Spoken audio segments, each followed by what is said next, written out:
أعوذ بالله من الشيطان الرجيم بسم الله الرحمن الرحيم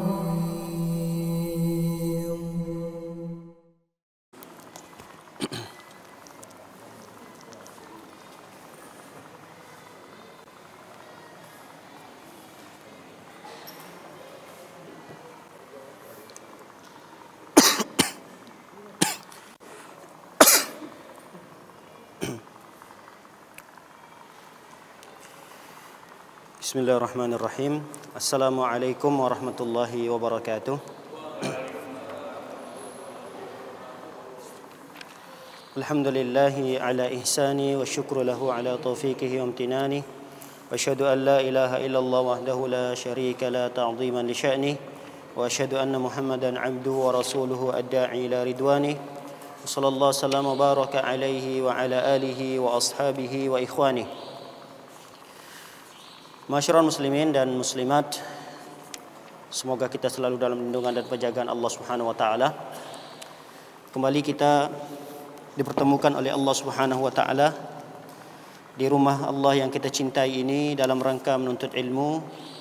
Semoga Allah memberikan keikhlasan dalam setiap amal yang kita lakukan dan kita berharap agar amalan kita diterima di sisi Allah Subhanahu wa taala. Salawat beserta salam tak lupa pula kita hadiahkan untuk Nabi kita tercinta Nabi Muhammad sallallahu alaihi wasallam. Semoga kita termasuk umat beliau yang mendapatkan syafaatnya kelak pada hari kiamat. Para hadirin dan hadirat dimuliakan oleh Allah Subhanahu wa taala. Kembali kita melanjutkan kajian kitab kita dalam pembahasan Ar-Rahiqul Makhtum, sejarah perjalanan Nabi sallallahu alaihi wasallam sejak beliau lahir sampai beliau meninggal dunia. Pada kesempatan kali ini insyaallah kita akan membahas tentang nasab beliau sedikit, nasab garis keturunan beliau, kemudian kelahiran beliau beserta dengan tumbuh kembangnya beliau.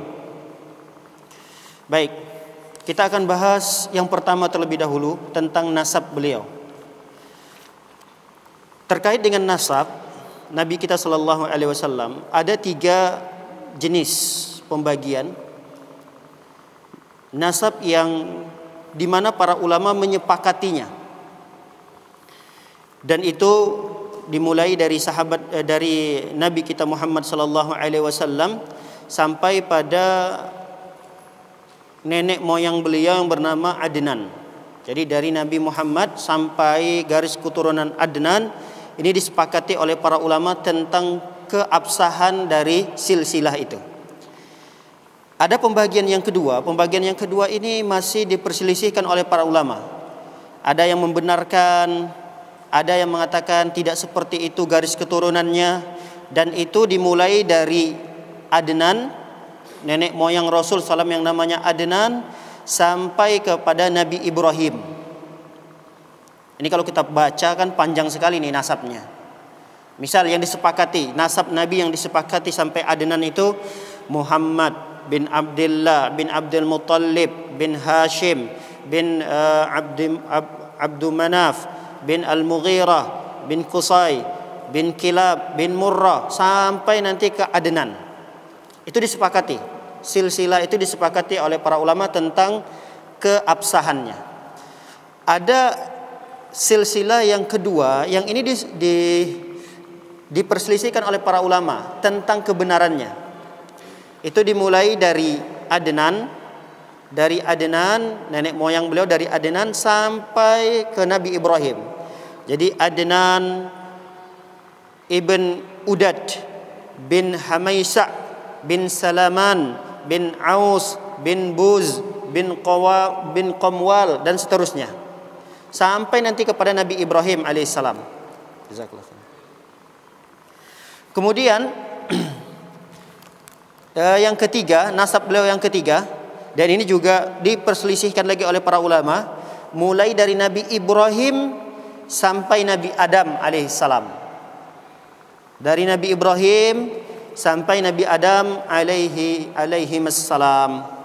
Baik, kita tidak membahas itu terlalu mendalam. Kita akan fokus kepada dua kakek Nabi sallallahu alaihi wasallam saja. Jadi Nabi Muhammad, nama ayahnya Abdullah, nama kakeknya Abdul Muttalib, kemudian nama kakek yang keduanya Hashim.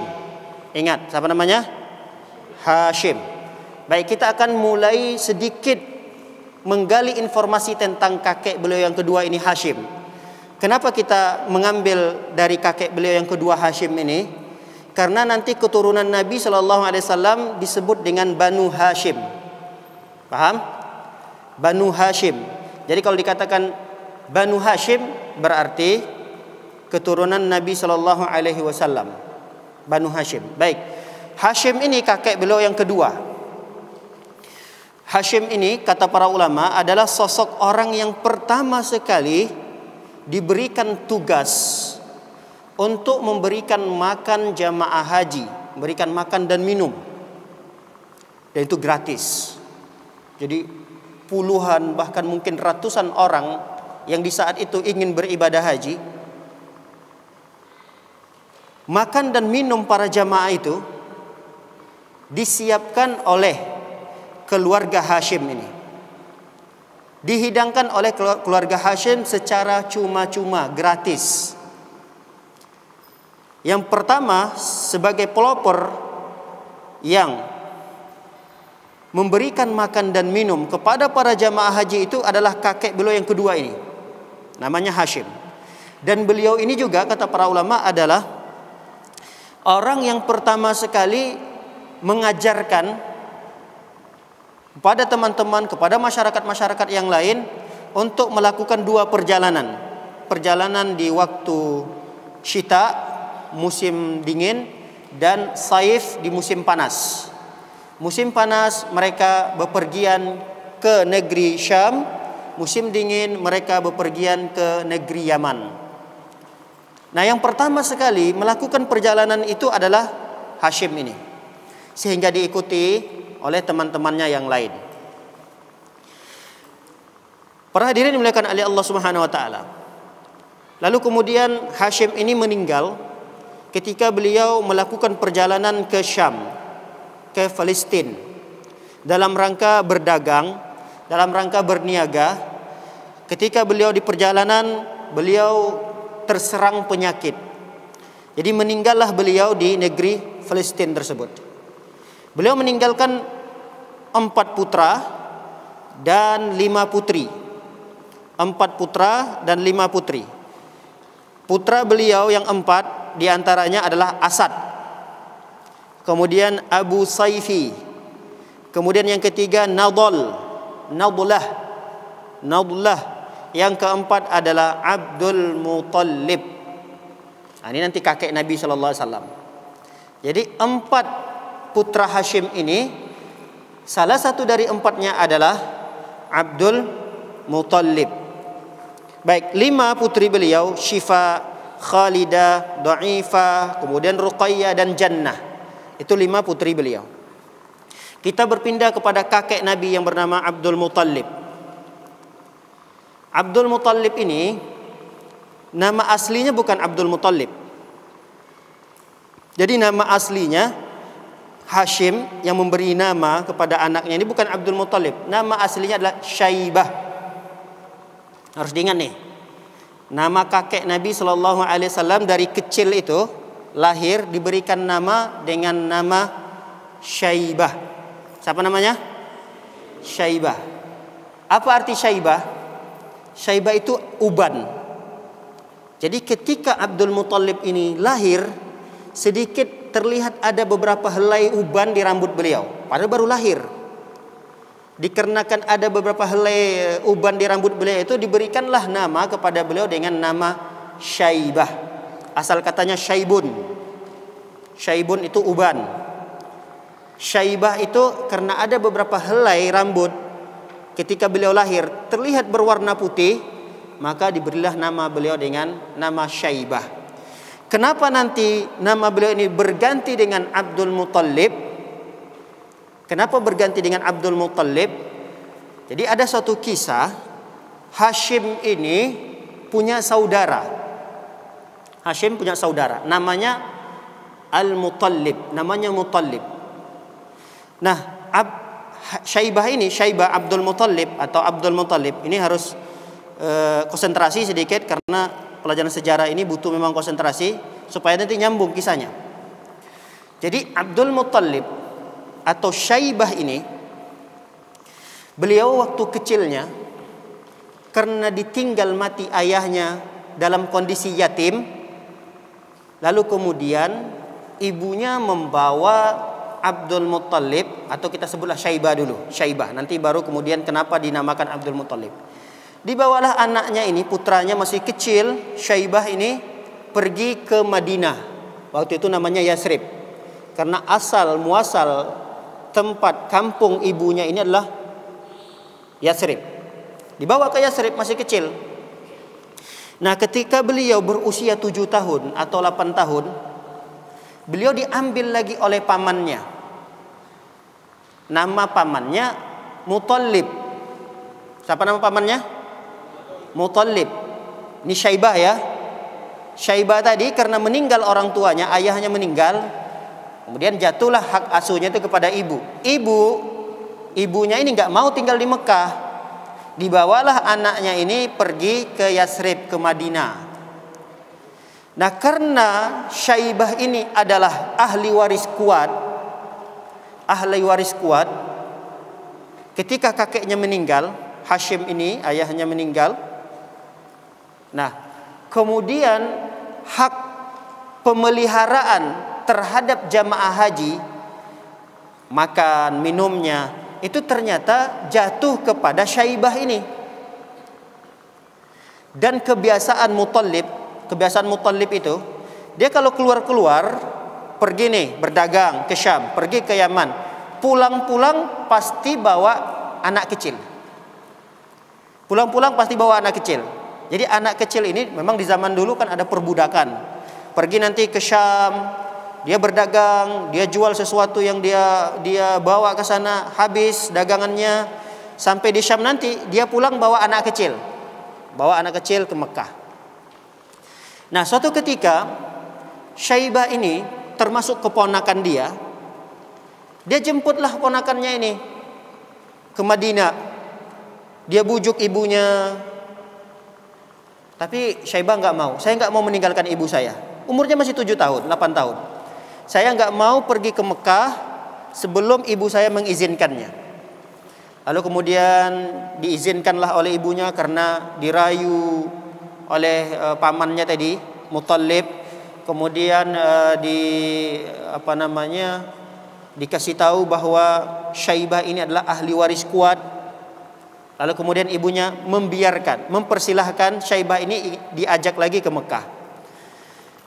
Para hadirin dan hadirat oleh Allah Subhanahu wa taala, ketika Syaibah berumur 7 tahun, dibawa oleh pamannya Muttalib tadi, dibawa si kecil Syaibah ini, dilihat oleh masyarakat Mekah,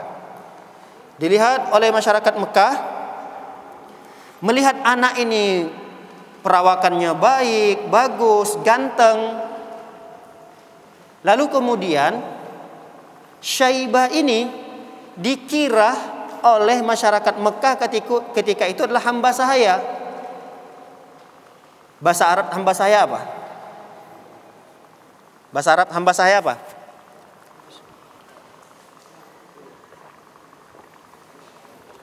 Atau hamba lah, hamba. Bahasa Arab hamba apa? Abdun. Nah, nama pamannya tadi siapa? Muttalib. Paham nggak ceritanya nih? Nama pamannya tadi siapa? Muttalib. Abdun itu hamba. Nah, ketika Syaibah ini tadi dibawa oleh pamannya dari Madinah, dibawa kembali tempat kelahirannya ke Mekah, diboncenglah tadi Syaibah itu, dilihat oleh masyarakat Arab, oh ini adalah hamba sahayanya Muttalib. Berarti ini baru didapati oleh Muttalib. Lalu kemudian orang-orang Arab ketika itu yang tinggal di Mekah memanggil Syaibah ini dengan Abdul Muttalib. Jadi Syaibah ini berganti panggilannya menjadi Abdul Muthalib. Paham ini kenapa namanya berganti dengan Abdul Muthalib yang tadinya Syaibah? Paham ya ceritanya? Jadi kakek Nabi SAW yang bernama Abdul Muthalib ini nama aslinya adalah Syaibah. Kapan dia diberikan gelar dengan Abdul Muthalib? Ketika pamannya yang bernama Muthalib membawa beliau dari Yasrib, dari Madinah menuju Mekah, dibonceng ketika itu. Orang-orang Makkah mengira, oh ini adalah hamba sahaya yang baru didapati lagi oleh Muthalib. Lalu kemudian mereka memanggil Syaibah tadi dengan panggilan Abdul Muthalib, Abdul Muthalib. Maksudnya ini hamba sahayanya Abdul Muthalib. Padahal bukan. Syaibah inilah keponakannya. Tapi karena nama itu sudah disematkan, lengket nama tersebut, lalu dikenal di bangsa Arab ketika itu di Mekah dengan panggilan Abdul Muthalib, Abdul Muthalib. Hilang nama Syaibahnya. Bukan hilang, tidak dikenal lagi nama Syaibahnya, tapi dikenal dengan Abdul Muthalib. Baik, para hadirin dan hadirat melakukan oleh Allah Subhanahu wa taala. Ada dua kejadian yang besar ya di zaman hidupnya Abdul Muthalib ini. Ada dua peristiwa besar. Peristiwa yang pertama, Abdul Muthalib ini di masa beliau sumur Zam-Zam itu digali kembali. Jadi sumur Zam-Zam sempat dulu pernah hilang. Yang sekarang ini air Zam-Zamnya tidak pernah habis-habis. Bahkan setiap jemaah haji, jemaah umrah pulang diantaranya membawa oleh-oleh adalah air Zam-Zam. Nah dulu sumur Zam-Zam itu sempat hilang, tertutup. Kapan sumur Zam-Zam itu diketahui kembali, digali kembali? Di zaman Abdul Muthalib ini. Usia beliau sudah beranjak dewasa, sudah besar. Beliau sudah menjadi pemimpin ya, sudah menjadi pemimpin yang ditunjuk untuk memberikan makan jamaah haji dan minum kepada jamaah haji. Nah dalam mimpinya beliau itu, beliau ditampakkan bahwa titik sumur Zam-Zam itu ada di satu tempat. Ini adalah mimpi. Lalu kemudian mimpi itu direalisasikan oleh Abdul Muthalib. Diminta oleh beliau beberapa pekerja untuk menggali kembali titik di mana sumur Zam-Zam itu berada. Ketika digali, didapatilah di sana beberapa di antaranya pedang-pedang, kemudian baju perang, dan itu terbuat dari emas. Dalam riwayat diceritakan seperti itu. Ai as-suyuf ad-duru wal ghazalin min az-zahab.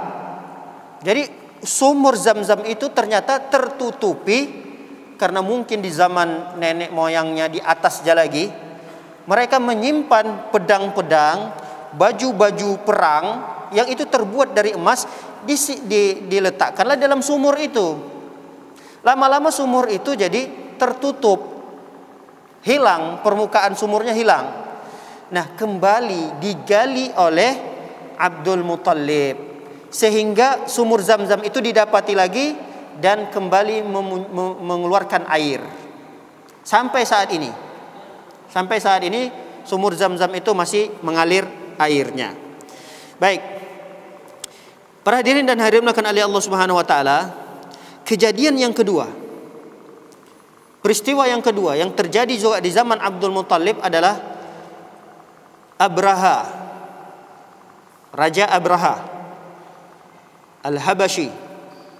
Beliau ketika itu ingin mencoba untuk menyerang dan ingin menghancurkan Ka'bah. Kita sempat pernah singgung ini kisah Abraha ini. Abraha ini ketika itu menjadi raja di Yaman. Dia adalah tangan kanannya Raja Habasyah yang di Ethiopia, beragama Nasrani ketika itu. Beliau membuat satu tempat ibadah, yang tempat ibadah ini akan menyaingi Ka'bah. Jadi satu tempat ibadah ini akan dijadikan tempat orang berdatangan ke sana, seperti tur lah. Jadi tempat ini akan dikunjungi banyak orang. Lalu tempat yang dianggap suci ini dikotori oleh salah satu penduduk Mekah. Dia datang ke Yaman, dia lihat ada satu bangunan yang megah indah. Tujuan daripada bangunan ini didirikan adalah untuk menyaingi Ka'bah ketika itu, sudah berdiri Ka'bah. Ka'bah ini kan dari dulu memang tempatnya yang sering dikunjungi ya. Tidak hanya di zaman kita sekarang umat Islam ini. Sebelum Nabi SAW diangkat menjadi Rasul pun, Ka'bah ini sudah banyak didatangi oleh manusia. Nah, tujuan daripada Abraha ini mendirikan satu tempat ibadah itu untuk menyaingi Ka'bah ini. Sama penduduk Mekah ketika itu, bangunan yang megah didirikan ini, mohon maaf, dikotorilah dengan kotorannya. Jadi dia buang kotoran di situ, lalu kotorannya dibuang di tempat yang baru berdiri megah tempat ibadah tersebut, dibuang kotoran di sana. Siapa yang tidak marah? Ketika itu Raja Abraha murka sekali dengan perbuatan tersebut. Dicari tahu ini asal muasal laki-laki yang mengotori ini siapa, ternyata didapatilah dia adalah salah satu orang yang berpendudukan di Mekah. Saking marahnya Abraha, beliau membuat pasukan yang begitu besar, menyiapkan pasukan yang begitu besar, terdiri dari 60.000 tentara. Bukan 6.000. Tapi 60.000 dia bersiapkan, tentara-tentara siap dengan persenjataan-persenjataannya. Lalu di depan beliau siapkan ada sekitar 13 ekor onta. Gajah. 13 ekor gajah yang begitu besar. Di belakangnya ada 60.000 tentara-tentara. Berjalanlah dari Yaman menuju Mekah. Tujuannya apa? Untuk menghancurkan Ka'bah. Nah, itu peristiwa terjadi di zamannya Abdul Muthalib. Paham? Abdul Muthalib. Jadi kakek Nabi Shallallahu Alaihi Wasallam. Tapi apa yang menjadi keinginan Abraha ini tidak tercapai. Kenapa? Karena Allah Subhanahu Wa Taala menjaga rumahnya yang bernama Ka'bah ini dari kehancuran yang diinginkan oleh Abraha. Dia ingin menghancurkan tadi Ka'bah ini dengan tentara-tentara yang begitu besar, dengan gajah-gajah yang begitu besar yang beliau persiapkan untuk meratakan, membumi hanguskan Ka'bah tersebut. Sehingga dalam riwayat itu diceritakan antara satu gajah dengan gajah berikutnya ini dikalungkan rantai yang begitu besar. Gajah pertama, gajah kedua, ini diantara mereka dikalungkan rantai. Nanti gajah yang kedua, yang ketiganya dikalungkan lagi rantai. Kemudian 13 ekor gajah tadi ini berjalan dalam kondisi serempak, sehingga bangunan apa saja yang mereka lewati itu rata semuanya. Sebelum sampai ke Ka'bah, Allah Subhanahu Wa Taala turunkan burung, orang menyebutnya burung ababil. Sebenarnya bukan nama burung itu ababil. Ababil itu artinya adalah burung yang berkelompok-kelompok. Burung yang dalam kondisi burung itu banyak sekali, berombongan, itu ababil. Burungnya itu berombongan menyerang para tentara-tentara Abraha ini. Burung itu membawa masing-masing mereka 3 batu. Batunya itu bukan batu kerikil biasa. Batu kerikilnya itu diambil dari neraka. Dibawa oleh satu ekor burung 3 batu. 1 batu diletakkan di mulutnya, 2 batu lagi di 2 kakinya. Lalu kemudian 3 batu itu dilemparkanlah kepada para tentara-tentara Abraha, sampai gajah-gajahnya, kuda-kudanya, 60.000 tentara tadi habis mati. Di dalam Al-Quran disebutkan oleh Allah Subhanahu Wa Taala di akhir ayatnya, di dalam surah Fil itu apa? Di akhir ayatnya dalam surah Fil itu, alam tara kaifa fa'ala rabbuka bi ashabil fil alam yaj'al kaidahum fi tadlil wa arsala alaihim tayran ababil tarmihim bihijaratin min sijil. Burung itu melemparkan kepada mereka batu-batu yang dari neraka. Faja'alahum ka'astim ma'kul. Yang dilempari tadi itu mereka jadi seperti daun-daun yang dimakan oleh ulat. Pernah melihat daun-daun dimakan ulat? Pernah. Daun-daun yang berlobang-lobang dimakan ulat. kadang di sini yang lobang, sini tidak utuh daun itu biasanya daun dimakan ulat. Kira-kira mereka yang tadi dilempar oleh burung-burung itu dengan batu-batu terbuat dari api neraka tadi, mereka seperti daun dimakan ulat. Bolong di sininya, tangannya putus, kakinya putus. Itu kalau kena batunya di sini, tangannya putus. Kalau kena perutnya bolong. Kena kakinya putus. Semua tentara ketika itu mati. Lalu apakah penduduk-penduduk Mekah ketika itu ada yang terkena serangan ini? Tidak. Kenapa tidak terkena? Karena ketika itu Abdul Muttalib sudah tahu bahwa sesungguhnya Abraha ingin menghancurkan Ka'bah ketika itu. Sehingga Abdul Muttalib meminta rakyatnya ketika itu meninggalkan Ka'bah. Dan sekitar Ka'bah itu ditinggalkan. Rumah mereka tinggalkan. Mereka bersegera mengungsi di bukit-bukit. Karena ini tentara banyak sekali jumlahnya, 60.000. Nah, Abdul Muttalib tidak ingin rakyatnya ada yang menjadi korban dari keganasan para tentara-tentara Abraha ini. Tapi Abdul Muttalib yakin sekali bahwa sesungguhnya Ka'bah itu adalah rumah Allah, maka Allah lah yang akan menjaganya.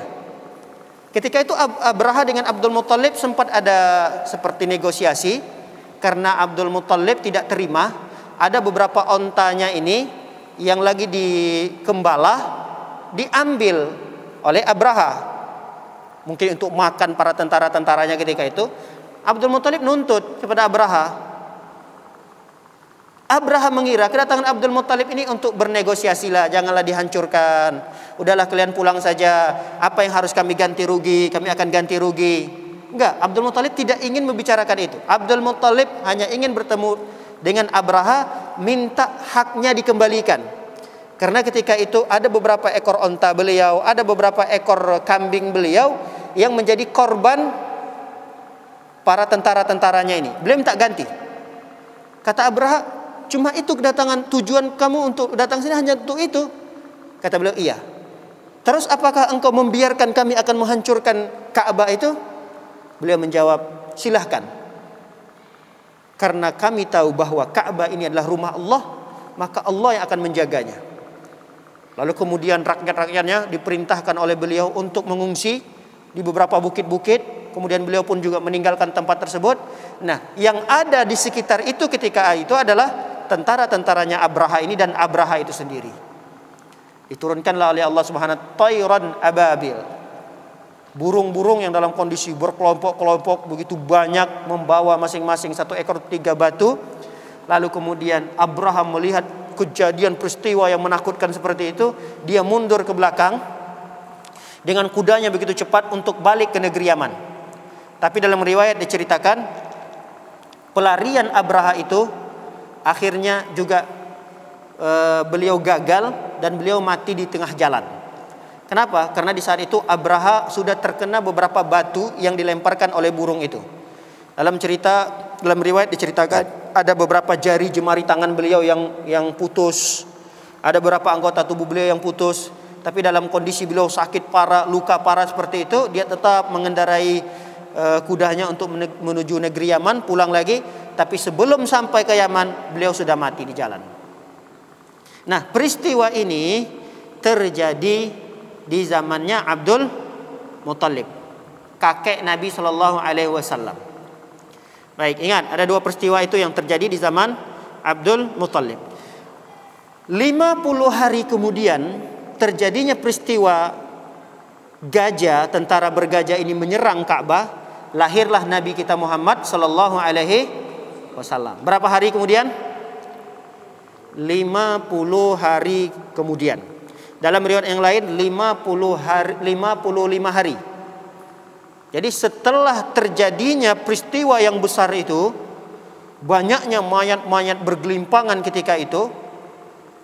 Dan mayatnya itu, nauzubillah, kalau kita membayangkannya seperti apa? Seperti orang dimutilasi, tangannya putus, kakinya putus, kepala ada yang putus, badan ada yang bolong. Itu kan peristiwa yang sangat menakutkan. Nah, 50 hari berikutnya lahirlah Nabi kita tercinta Nabi Muhammad Sallallahu Alaihi Wasallam. Baik, Abdul Muthalib, kakek Nabi sallallahu alaihi wasallam ini, beliau meninggal dunia. Ketika beliau meninggal dunia, beliau meninggalkan 10 anak laki-laki dan 6 anak perempuan. 10 anak laki-laki beliau dan 6 anak perempuan beliau.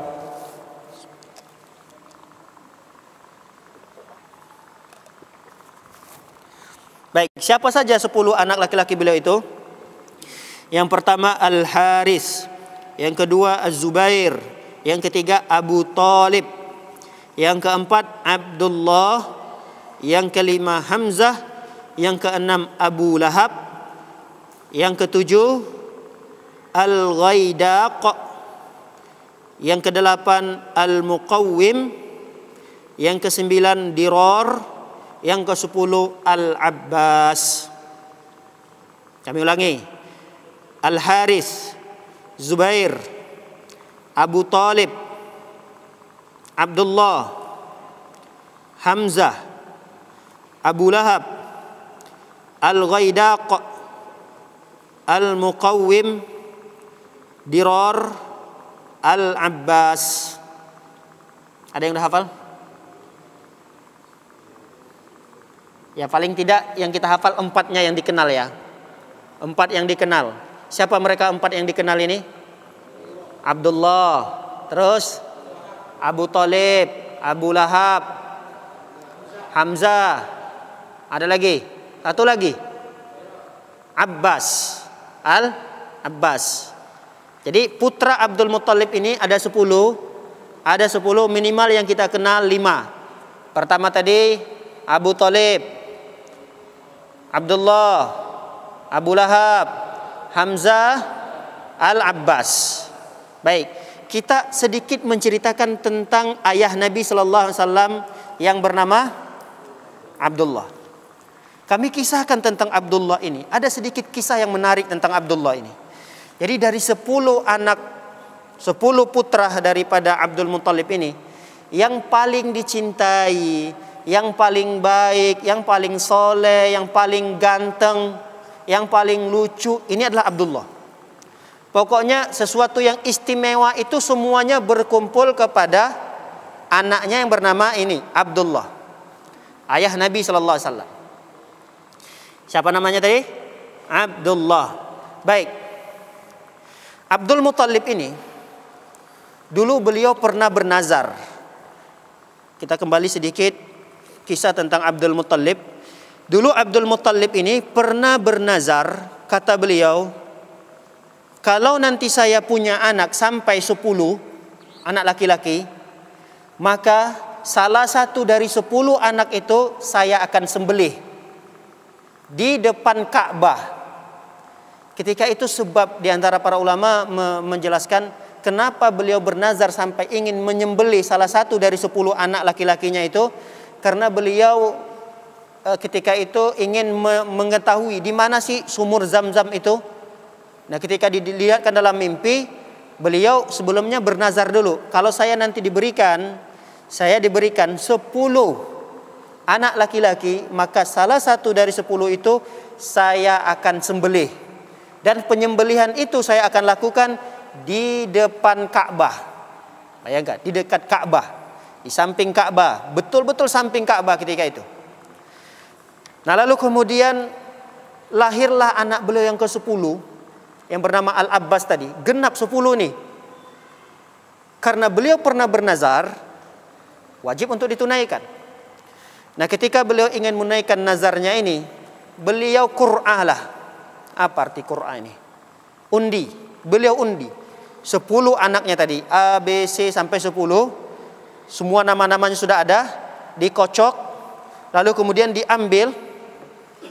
Yang keluar nama yang diambil itulah Abdullah. Padahal Abdullah ini adalah anak putra yang beliau sayangi sekali. Putra yang memiliki keistimewaan dari 10 putra-putra beliau.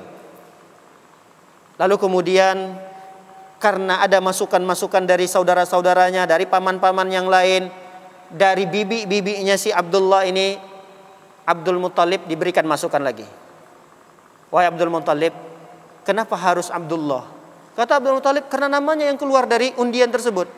Cobalah ulangi lagi. Ulangi lagi yang kedua kali, dikocok lagi, diambil salah satu dari 10 itu, keluar lagi Abdullah.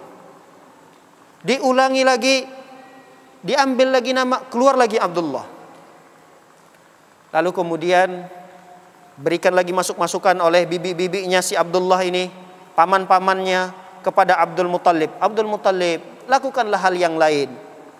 Mungkin ada cara yang lain supaya jangan Abdullah ini yang disembelih.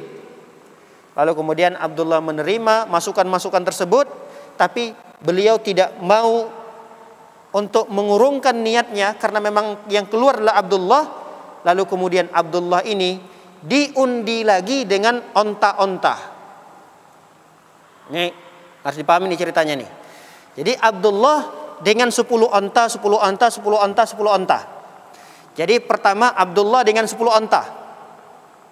Jadi ada 2 undian saja, cuma 2 kertas saja kalau kita. Masukkan dalam satu wadah, kemudian masukkan di situ nama Abdullah, kemudian masukkan lagi kertas, di situ tertulis 10 onta. Masukkan. Dikocok, kemudian ambil. Qadarullah keluar lagi nama Abdullah. Lalu kemudian 10 onta disiapkan. Kocok lagi 10 onta dengan Abdullah. Kocok yang kedua kali, keluar lagi nama Abdullah. Lalu kemudian 10 onta yang kedua ini diletakkan lagi. Berarti sudah 20 onta. Kemudian yang ketiga juga sama, keempat juga sama, kelima juga sama, ke-6, ke-7 sampai yang ke-10. Sampai yang ke-10 ketika diambil undian tersebut, keluarlah 10 onta. Selamatlah Abdullah tadi. Tapi sudah genap nih 100 jumlah ontanya. Maka untuk menggantikan Abdullah tadi supaya dia tidak disembelih, maka gantinya adalah sembelihlah 100 ekor onta ini. Paham?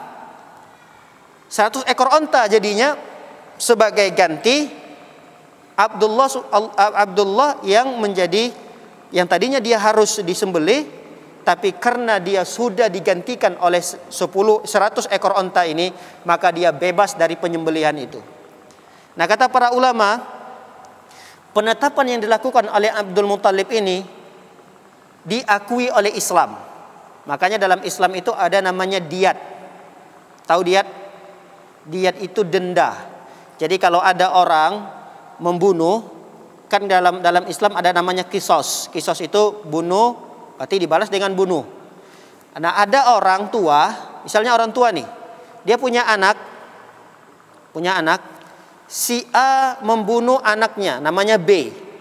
Si A ini dibunuhlah si B. Orang tua si A ini mengatakan, udahlah nggak usah dikisos ini A. Si A ini nggak usah dikisos karena dia baru membunuh si B. Orang tua B ini mengatakan, udah si A dibebaskan saja, dia tidak perlu dikisos, tidak perlu dibunuh, tapi dia harus bayar denda, diat namanya. Nah, diatnya itu dibayar dengan berapa? Dengan 100 ekor onta. Jadi asal muasal itu bisa dikaitkan kata para ulama dengan kejadian Abdul Muthalib yang ketika itu ingin membebaskan Abdullah dari sembelihan nazarnya tadi, digantilah dengan 100 ekor onta. 100 ekor onta ini sedikit atau banyak? Sedikit atau banyak? Kalau 1 ekor ontanya dikalikan 100 juta, berarti kalau 100 ekor onta berapa juta itu? Hah? 1 ekor onta nih dikalikan 100 juta, itu mungkin paling murah ya 100 juta itu. Kalau ontanya lebih bagus-bagus lagi bisa sampai 200 juta. Anggaplah di tengah-tengah harga ontanya 100 juta 1 ekor. 1 ekor. Kalau dia 100 ekor onta, berarti berapa? 1 M lebih. 10 M kan? 10 M. Jadi 10 M. Kira-kira ketika itu Abdul Muthalib menyiapkan 10 M sebagai ganti agar anaknya ini tidak disembelih. Dan ini dinyatakan oleh Rasul sallallahu alaihi wasallam. Kata Rasul sallallahu alaihi wasallam dalam sebuah hadis beliau, diperselisihkan oleh para ulama memang kesahihan hadis ini. Tapi Nabi SAW pernah mengucapkan ini. Kata beliau, Ana ibnu Zabihaini. Zabihaini. Ana ibnu Az-Zabihaini. Saya ini adalah putra dari dua orang yang akan disembelih. Jadi saya, kata Nabi Muhammad SAW, saya ini adalah seorang putra dari dua orang yang hampir disembelih ketika itu. Siapa yang pertama? Siapa yang pertama? Ismail. Yang kedua, ayah beliau langsung tadi. Ismail sudah berlalu kisah kita tentang beliau. Di mana belum azan kan ya? Di mana Nabi Ismail ingin disembelih ketika itu. Dan Ismail ini nanti keturunan-keturunannya sampai ke Nabi Muhammad SAW. Karena Nabi Ibrahim punya dua putra, satu Ishak, satu Ismail. Jadi Nabi Muhammad SAW ini keturunannya nanti kalau diurut sampailah ke Ismail. Makanya beliau mengatakan, saya adalah seorang putra dari dua orang yang dulu hampir mau disembelih. Yang pertama adalah Ismail dan yang kedua ayahnya Abdullah. Baik, para hadirin dan hadirat yang oleh Allah Subhanahu wa taala. Lalu kemudian Abdullah ini dinikahkanlah oleh ayahnya kepada pasangan tercintanya Aminah ketika itu. Aminah ini juga bukan perempuan biasa ya. Ibu Nabi SAW ini bukan perempuan biasa. Ibunya ini termasuk kata para ulama sebaik-baiknya perempuan, secantik-cantiknya perempuan, dari nasabnya, dari kedudukannya, dari keluarganya. Jadi perempuan terhormat. Jadi Aminah ini bisa dikatakan seorang perempuan yang garis keturunannya bagus lah. Kalau di kita darah apa namanya? Darah hijau. Darah hijau lah. Ini darahnya bukan darah biasa ini. Aminah ini. Begitu juga dengan Abdullah. Nah, para hadirin dan hadirat yang oleh Allah Subhanahu wa taala, asal tempat tinggalnya Aminah ini dia dari Madinah juga, dari Madinah. Kemudian dinikahkanlah dengan Abdullah, ketika itu usianya kira-kira 25 tahun. Usia Abdullah 25 tahun. Tidak berapa lama mereka menikah karena Abdullah merasa sekarang tanggung jawabnya sudah besar. Ketika itu istrinya sedang hamil, beliau pergilah merantau, berdagang. Pergilah beliau ke Syam. Ketika beliau ikut berdagang di sana, di perjalanan pulang dari Syam, perjalanan pulang membawa keuntungan begitu besar, beliau terserang penyakit, lalu kemudian beliau meninggal di perjalanan ketika itu di Madinah. Namanya memang Yasrib ketika itu. Nah, hampir di dekat itulah beliau meninggal di jalan. Dalam kondisi istrinya ini Aminah sedang hamil. Dalam riwayat diceritakan Abdullah ini meninggal, Nabi Muhammad SAW masih berada di janin ibunya. Nabi Muhammad SAW lahir berarti dalam kondisi yatim. Inilah kondisi Nabi Muhammad SAW. Ketika ayahnya meninggal dunia, karena ayahnya masih muda, sekitar 25-26 tahun, belum punya penghasilan yang banyak, terkumpul aset-aset belum ketika itu. Lalu Abdullah ini meninggal, hanya meninggalkan warisan sekitar 5 ekor onta. 5 ekor onta. Kemudian ada beberapa ekor kambing, tidak banyak, paling 10 atau 20 ekor lah ketika itu. Kemudian yang ditinggalkan dari harta warisannya juga adalah jariyah. Jariyah ini seorang hamba sahaya perempuan, namanya Ummu Aiman. Apa namanya? Ummu Aiman. Inilah kira-kira warisan yang ditinggalkan oleh ayahnya ketika beliau lahir. Beliau lahir, ayahnya sudah meninggal dunia, dan harta yang ditinggalkan tidak banyak. Berarti Rasul sallallahu alaihi wasallam lahir dalam kondisi yatim, dan bisa dikatakan ketika itu Nabi sallallahu alaihi wasallam dalam kondisi miskin. Sudah yatim, miskin lagi. Masih mending ada anak yang ditinggal mati oleh ayahnya, dia jadi yatim, tapi dia meninggalkan harta yang banyak. Harta itu diwariskan kepada anaknya yang yatim ini. Ini masih keadaannya masih bagus. Tapi keadaan Nabi kita, Nabi Muhammad SAW ketika itu lahir dalam kondisi yatim dan warisan yang ditinggalkan pun tidak banyak. Baik, kita sedikit membahas tentang lahirnya beliau. Sebelum Nabi SAW lahir ini, banyak peristiwa yang terjadi juga. Yang peristiwa ini diriwayatkan oleh para ulama. Jadi ada peristiwa yang terjadi di saat Rasul lahir, ada. Di antaranya di saat beliau lahir itu, dalam sebuah riwayat diceritakan oleh Ibnu Sa'ad bahwa ibunda Nabi SAW pernah berkata, kata beliau, "Lamma waladathu kharaja min farji nurun adaat lahu qusurus syams." Hadis ini atau riwayat ini diriwayatkan oleh Imam Ahmad, Ad-Darimi dan selain daripada keduanya. Kata ibundanya Aminah, manakala aku melahirkan Muhammad itu, keluarlah cahaya di sekitar, mohon maaf, tempat lahirnya Nabi SAW. Jadi Nabi SAW lahir, nah di sekitar tempat lahir Nabi SAW itu tiba-tiba keluar cahaya. Dan cahaya itu terlihat sampai ke Syam. Syam itu bukan dekat. Bukan dari masjid Raya Muhajirin sampai gerbang apa namanya itu? BKKBN. Itu dekat. Misalnya kalau ada cahaya tinggi besar gitu, terlihat sampai di gerbang sana, itu masih lumrah karena masih dekat jaraknya. Ini cahaya terlihat ketika lahirnya Nabi Sallallahu Alaihi Wasallam itu terlihat jauh sampai ke Syam. Antara Mekah ke Madinah saja 500 kilo. 500 kilo itu berarti dari Bekasi ke mana? Hah?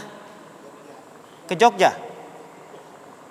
Itu masih Mekah Madinah. Syam itu setelah Madinah lagi. Paham nih? Jadi Syam itu setelah Madinah. Jadi kira-kira ada 1000 kilo. 1000 kilo itu dari Bekasi sampai ke Semeru sana, Jawa Timur. 1000 kilo. Bayangkan kalau ada sosok orang yang lahir tiba-tiba setelah dia lahir, barusan lahir tiba-tiba ada cahaya yang besar dan cahaya itu bisa dilihat oleh orang-orang yang sampai ke Jawa Timur sana. Ini kan peristiwa yang luar biasa. Dan itu terjadi di saat Nabi Sallallahu Alaihi Wasallam lahir. Ada satu peristiwa lain lagi yang terjadi saat Nabi Sallallahu Alaihi Wasallam lahir. Dan ini kisah diriwayatkan oleh Al-Baihaqi, kemudian Imam At-Tabari, kemudian Ibnu Katsir meriwayatkan kisah ini. Baik, sebelum kita bacakan riwayat kisah tentang kelahiran Nabi SAW, ada kejadian peristiwa yang lain. Kita dengarkan azan terlebih dahulu. Silakan azan dulu.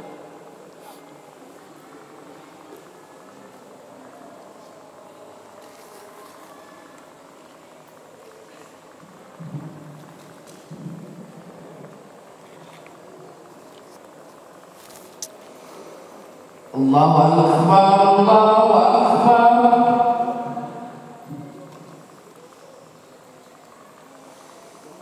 Allahu Akbar,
أشهد أن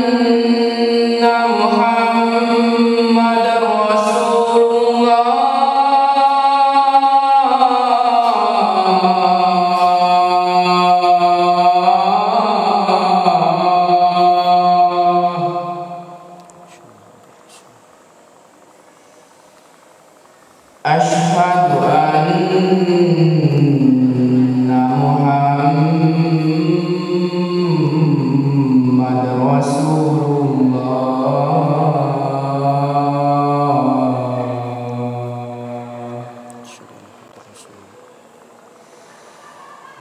Hayya 'alas shalah.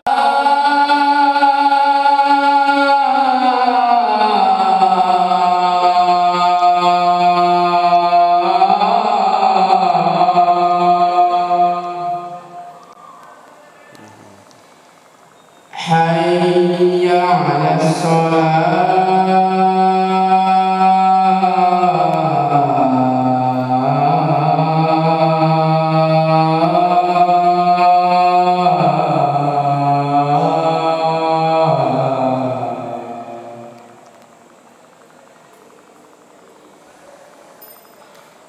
Hayya 'alal falah.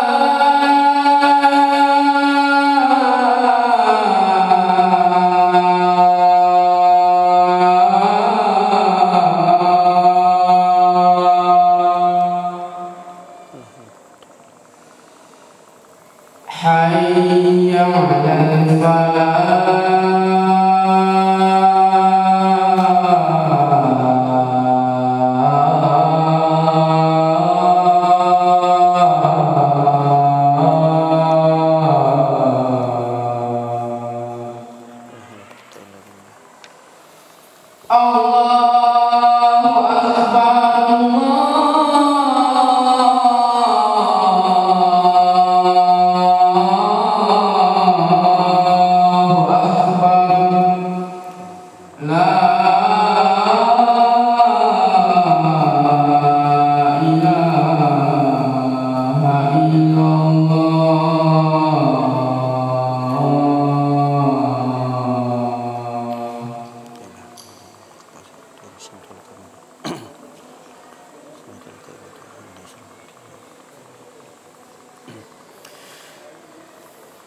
Bismillahirrahmanirrahim. Alhamdulillah, salatu wassalamu ala Rasulillah wa ala alihi wa sahbihi man wala. Hadirin dan hadirat muliakan oleh Allah Subhanahu wa taala.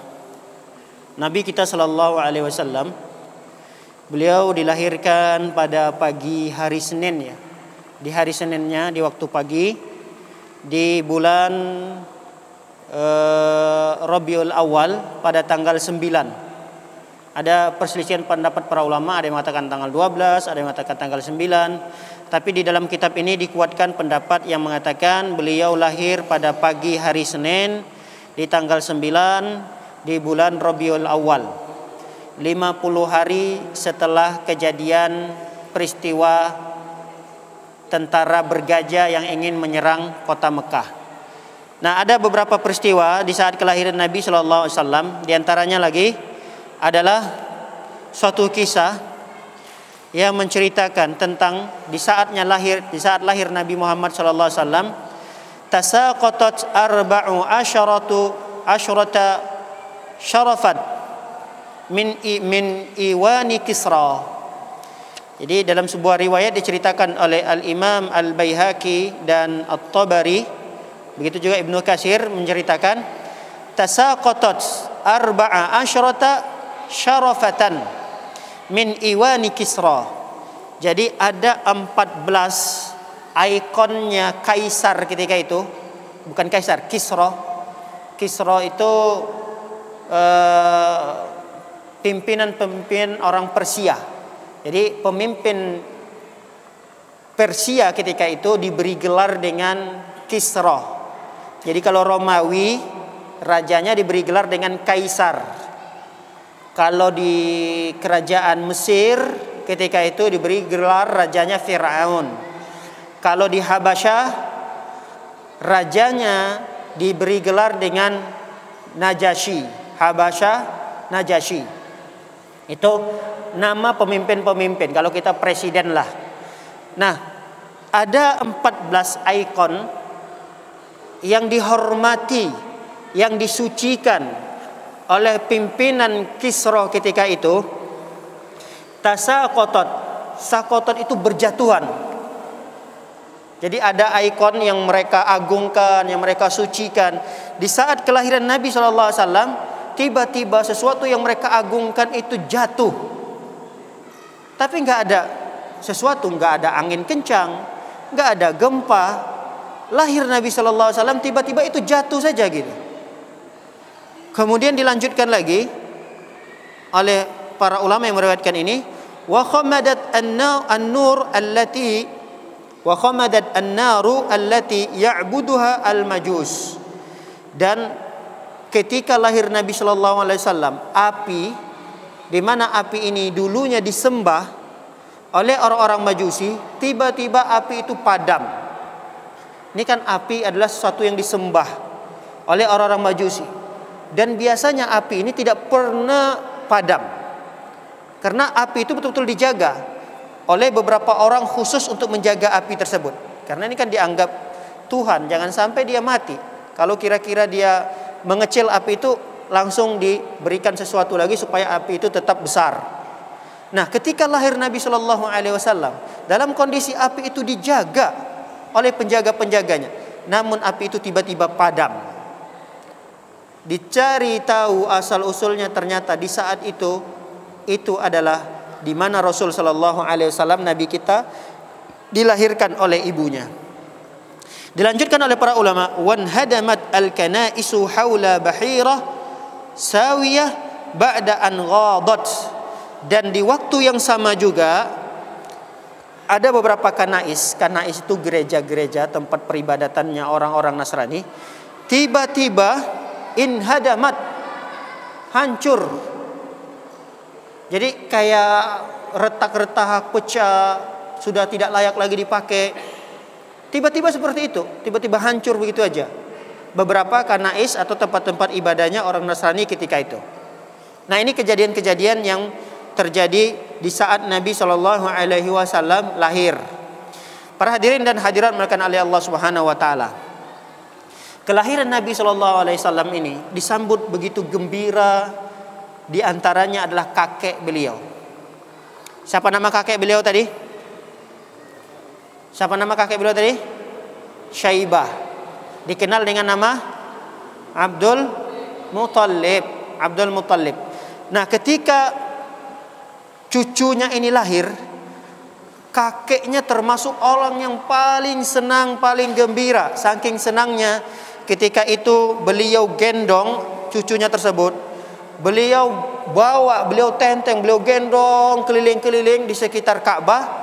Dan ketika itu beliau mendoakannya, bersyukur kepada Allah Subhanahu Wa Taala atas kelahiran cucunya ini. Lalu beliau namailah cucunya ini dengan nama Muhammad. Berarti yang memberikan nama kepada Nabi kita ini Muhammad adalah kakeknya. Kakeknya. Di saat itu dulu belum ada nama Muhammad. Nama Muhammad ini tidak dikenal. Tidak dikenal. Siapa yang pertama sekali yang memiliki nama Muhammad ini? Nabi kita. Cobalah cari dalam sejarah. Ada enggak sebelum lahir Nabi Muhammad itu ada nama Muhammad yang lain? Enggak ada. Jadi nama Muhammad ini adalah nama yang pertama sekali yang diberikan oleh kakeknya. Dan nama ini belum dikenal di saat itu dengan sebutan Muhammad ini. Nah, Nabi Muhammad SAW ketika lahir, lalu disusuilah oleh ibu susunya. Yang pertama sekali yang menyusui beliau adalah ibunya, Aminah, dalam jangka hitungan beberapa hari lah. Lalu kemudian disusui oleh ibu susunya yang lain. Siapa nama ibu susunya? Siapa? Hah? Siapa nama ibu susu Nabi? Halimah. Sebelum Halimah masih ada. Ada dua ibu susu Nabi SAW. Ini sejarah Nabi nih. Suwaibah. Siapa namanya? Harus dihafal nih. Suwaibah. Nah, Suwaibah ini juga nggak lama. Entah seminggu, entah 2 minggu. Lalu kemudian Suwaibah memberikan hak asuh, hak susuan itu kepada ibu susunya yang kedua yang bernama Halimah. Halimatus Sa'diyah. Kalau Sa'diyah itu nama sukunya. Baik para hadirin dan hadirat berkata oleh Allah Subhanahu wa taala, kenapa Nabi Muhammad sallallahu alaihi wasallam itu disusui oleh ibu susunya yang bernama Halimah ini? Padahal Halimah ini berasal dari suku Sa'di, Sa'ad. Suku Sa'ad ini jauh dari kota Mekah. Jauh. Suku Sa'ad ini jauh dari kota Mekah. Dulu kebiasaan orang-orang Mekah, ketika ada bayi yang lahir, mereka langsung serahkan anaknya itu kepada jasa yang menyusui anak. Jadi itu tidak gratis ya. Itu digaji, ibu susu itu digaji per bulannya atau dikontrak selama 2 tahun biasanya. Selama 2 tahun itu diberikan apa gitu. Nah, termasuk yang menyusui Nabi Shallallahu Alaihi Wasallam ini adalah Halimah selama 2 tahun. Saibah tadi cuma seminggu atau 2 minggu lah, tidak lama. Tapi ada peristiwa-peristiwa yang menakjubkan terjadi pada keluarga Saibah ini, pada keluarga Halimah. Banyak peristiwa-peristiwa yang sangat mengagumkan, sangat luar biasa sekali. Peristiwa yang tidak mungkin terjadi kecuali ketika anak itu memiliki keberkahan yang luar biasa. Jadi Nabi Muhammad SAW ini sudah terlihat beliau ini memiliki keberkahan bukan hanya di saat beliau menjadi nabi, jadi rasul, enggak. Di saat beliau lahir, lalu kemudian Nabi SAW diserahkan kepada Halimah. Ketika itu banyak kejadian-kejadian yang luar biasa terjadi. Nah, untuk menceritakan kejadian apa saja yang terjadi pada keluarga Halimah itu mungkin tidak sempat kita ceritakan pada kesempatan ini. Kita akan lanjutkan ceritanya pada pertemuan yang berikutnya. Tapi kita tutup sedikit. Kenapa kebiasaan orang Arab itu mereka memberikan anaknya untuk disusui oleh orang lain, dan itu jauh dari kota Mekah. Fungsinya kata para ulama adalah supaya anak itu jauh dari para penyakit. Jadi anak kalau lahir di kota Mekah, gak berapa lama, 3 hari, 4 hari, paling lama seminggu, anak itu langsung diserahkan kepada ibu susu yang dari Badui. Badui itu daerah jauh sekali. Kenapa?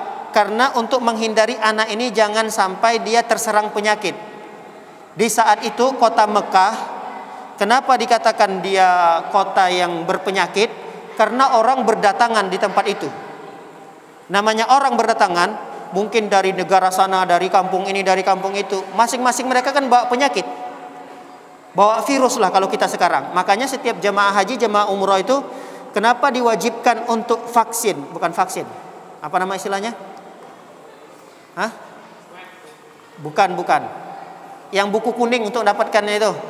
Suntik apa namanya? Mengenitis ya? Mengenitis. Dia apa istilahnya? Ya, itulah. Seperti vaksin lah dia, seperti vaksin. Kenapa? Supaya setiap orang yang mungkin dia membawa penyakit, ketika dia datang ke kota Mekah, dia tidak meninggalkan penyakit itu. Saat ini kan zaman teknologi begitu canggih. Kalau dulu kan nggak seperti itu. Dulu orang dalam kondisi sakit, kalau dia bisa datang ke sana, ya dia datang ke sana. Lalu kemudian dia meninggalkan penyakit di sana. Makanya karena dia kota besar, Mekah ketika itu didatangi banyak orang, akan banyak virus, banyak penyakit. Makanya anak-anak kecil itu diamankan oleh mereka selama 2 tahun. Jadi supaya anak itu sehat, makanan dan minumannya juga sehat, dia diasupi dengan ASI. Itu fungsi dan tujuannya. Makanya beda kalau kita lihat anak orang kota dengan anak orang kampung ini biasanya mana yang lebih kuat daya tahan tubuhnya? Orang kampung. Coba perhatikan. Kita orang Bekasi, lihat anak-anak kita. Lalu kemudian ketika kita mudik pulang kampung, coba bandingkan anak kita dengan anak-anak orang-orang kampung itu. Kayaknya anak kita mudah terserang penyakit. Kalau kita lihat anak-anak orang kampung itu mainnya di panas-panas, mainnya di lumpur-lumpur, mainnya di apa. Enggak pernah kita lihat ada yang sakit, yang koreng-korengan gitu.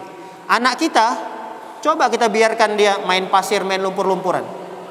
Udah nanti pulang dia kalau enggak cepat dia cuci tangan, cuci kaki, besoknya kadang tangannya udah gatal, kakinya udah gatal, mudah terserang penyakit. Kenapa? Karena tinggal di kota ini banyak sekali berbagai macam jenis penyakit dalamnya. Kalau di kampung itu dia lebih aman. Itu fungsi yang pertama. Kenapa mereka menyusui anak mereka dan mereka berikan kepada orang-orang kampung. Yang kedua, memang untuk menguatkan badan mereka. Jadi ada daya tahan tubuh tersendiri, badan mereka itu lebih sehat. Kemudian yang ketiga, untuk menjaga bahasa. Untuk menjaga bahasa Arab yang murni. Karena bahasa Arab yang fusha itu yang sesuai dengan kaidah-kaidah itu adanya di kampung-kampung. Jadi cara bahasa, cara ngobrol, cara ngomong yang baik dan yang benar itu malah adanya di kampung-kampung. Kalau kita kan beda. Adanya bahasa Indonesia yang benar dan pintar orang mengucapkan bahasa Indonesia itu kan di kota-kota. Kalau di kampung-kampung kadang ada orang yang nggak bisa bahasa Indonesia. Kalau di Arab enggak. Di Arab itu bahasa yang bagus pengucapannya, kata-katanya tersusun rapi sesuai dengan kaidah-kaidahnya itu adanya di kampung-kampung. Kalau di kota-kotanya kayak di Mekah, di Madinah, itu bahasa Arabnya sudah bercampur baur dengan pendatang-pendatang.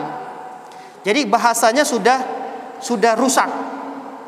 Sehingga anak ini semasa kecilnya dia harus diungsikan dulu supaya bahasa Arabnya tetap terjaga. Dan itu kita dapatkan kalau kita ibadah haji, ibadah umroh, orang Arab kadang itu udah bisa dia bahasa Indonesia. Apalagi orang pedagang-pedagang itu.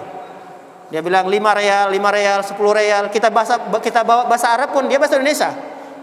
Bahkan ada di antara mereka yang bisa bahasa Jawa. Dia tanya, "Bapak dari mana?" "Mas dari mana?" "Dari Kalimantan." Nanti dia pakai bahasa sedikit campuran Kalimantan. Kenapa? Karena di kota, di Mekah, di Madinah itu sudah tercampur bahasanya, tidak lagi murni bahasa Arab. Jadi bahasanya itu udah pasaran. Bahasa Arabnya udah bahasa pasaran. Makanya anak-anak yang masih kecil baru lahir mereka susui kepada orang-orang yang ada di kampung. Di antara fungsinya adalah supaya mereka bisa menjaga kefasihan di dalam berbahasa Arabnya. Wallahu taala alam bisawab. Demikian kajian yang singkat kita pelajari pada kesempatan yang singkat ini. Semoga menjadi ilmu yang bermanfaat. InsyaAllah kita akan lanjutkan pada pertemuan berikutnya.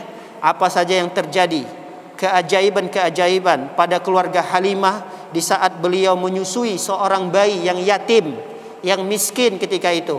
Apa kejadian-kejadian yang luar biasa yang dialami oleh keluarga Halimah ini, insyaallah kita akan lanjutkan pada pertemuan yang berikutnya. Wassallallahu ala nabiyina Muhammadin wa ala alihi washabbihi wasallam jamain. Subhanakallahumma bihamdika asyhadu an la ilaha illa anta astaghfiruka wa atubu ilaik. Assalamualaikum warahmatullahi wabarakatuh.